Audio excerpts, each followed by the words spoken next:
there I am.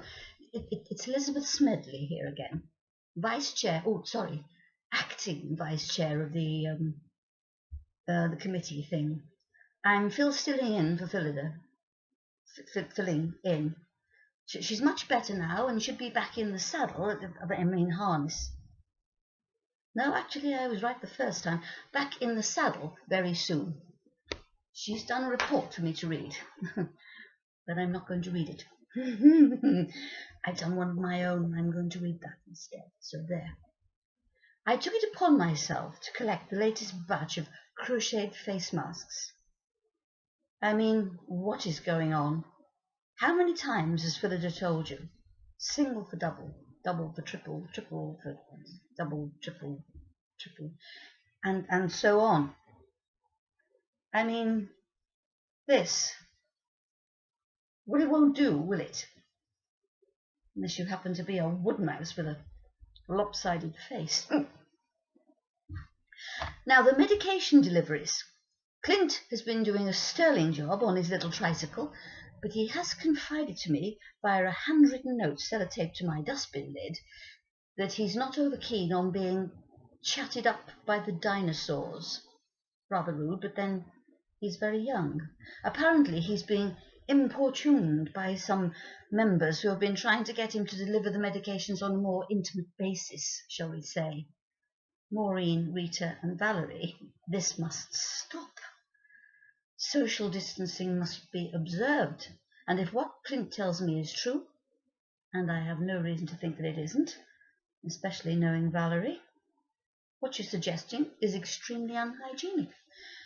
And in your case, Maureen, I would have thought physically impossible.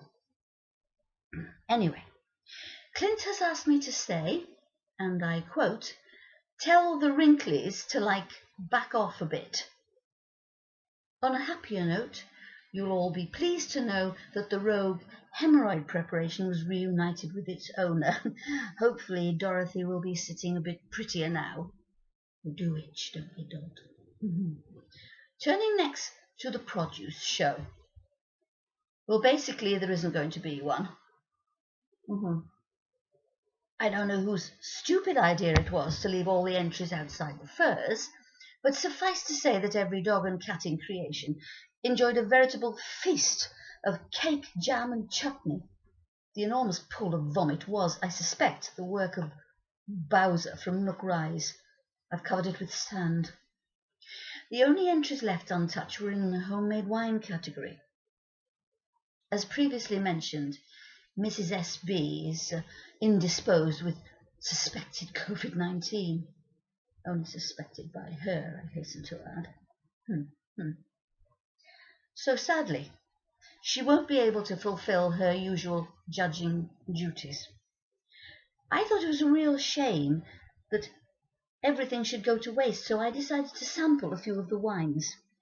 Enid, your parsnip was interesting. Yes. Hetty, the rhubarb and ginger was surprising, more of a sherry really, I think. Annette, the marrow was absolutely disgusting. The damson was very nice. Very nice. Who made that?